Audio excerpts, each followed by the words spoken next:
Quería referirme brevemente a un pensador contrarrevolucionario que tuvo un rol de importancia allá por las primeras décadas posteriores al proceso justamente de la Revolución Francesa, que se llama Joseph de Maistre.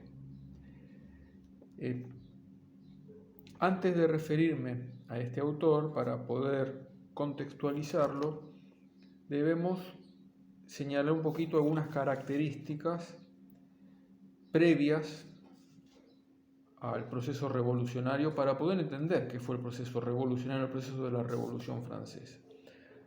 Digamos en primer lugar que la cristiandad, que alcanzó su momento de auge, de esplendor, allá por los siglos XI, XII, XIII, en pleno medioevo, sufre un proceso de crisis a partir del siglo XIV, que se agudiza en el XV y que desemboca en el terrible estallido de la reforma protestante o la pseudo reforma que inicia Lutero, siguen Calvino, Enrique VIII, Zwinglio, en el siglo XVI. El siglo XVI culmina justamente con una Europa dividida. Vamos a tener una Europa católica frente a una Europa protestante, que a su vez se proyecta luego en la América que está siendo colonizada en esos siglos.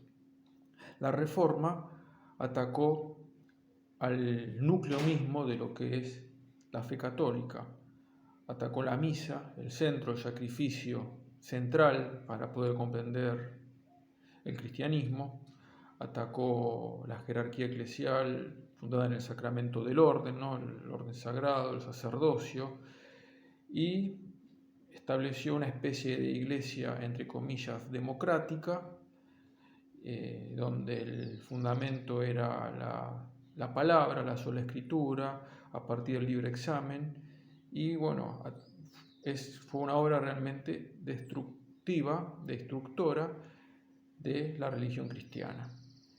Luego este hecho desemboca en el siglo XVII con una serie de revoluciones sociopolíticas, sobre todo que se van a dar en Inglaterra, pero también en otros lugares de Europa.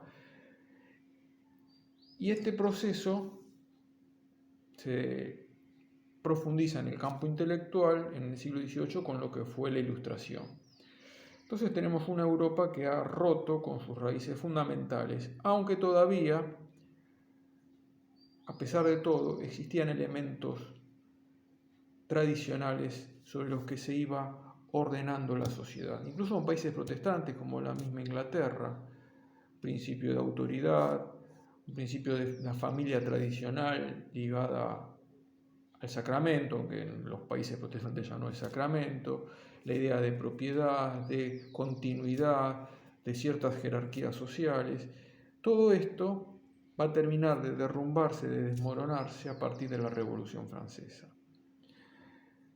Ya la sociedad no va a ser vista desde lo alto, desde Dios, sino desde lo bajo, desde el hombre. La soberanía divina va a ser reemplazada por la soberanía popular.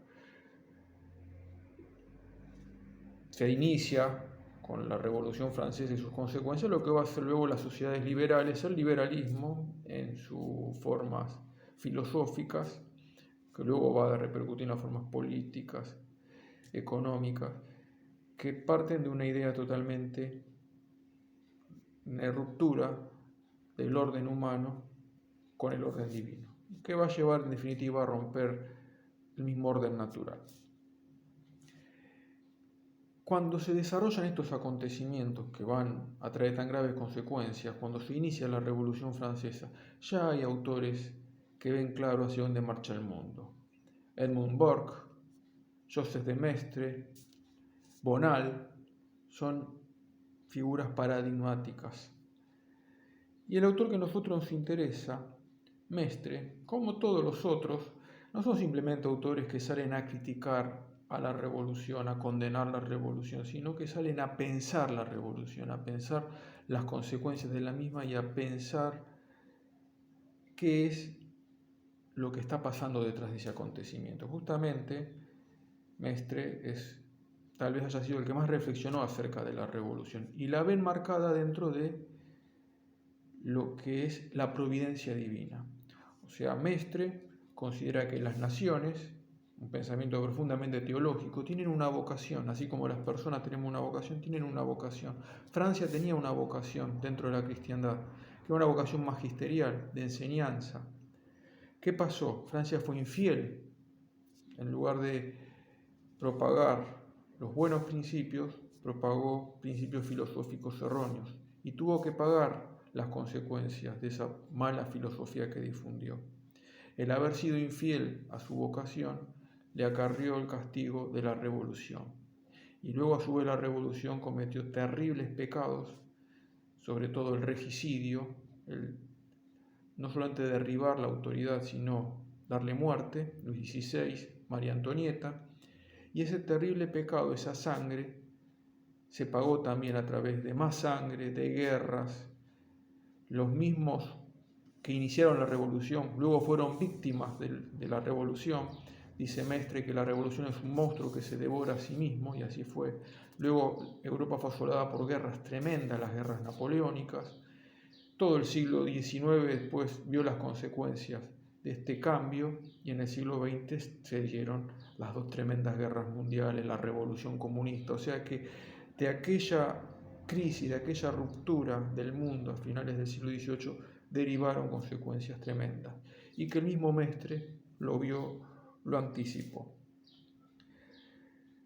¿Qué propone él entonces? Bueno, él hablaba de la contrarrevolución y señalaba algo muy importante. Dice, la revolución no es una revolución en contrario, que usa los mismos métodos, la misma forma, sino que va a ser exactamente lo contrario a toda esa inmoralidad que fue la revolución. Y él, bueno, aspiraba a que se restaurara la autoridad divina, la autoridad de la tradición y una sociedad ordenada en torno a la figura del sumo pontífice.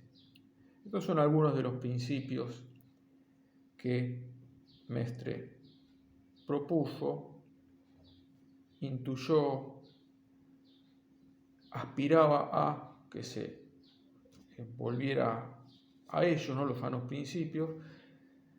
Pero bueno, sabemos que luego la historia del siglo XIX fue una historia de grandes contrastes y de grandes problemas, y más el siglo XX aún. Pero lo importante es rescatar este autor como otros que ya iremos mencionando en otras charlas.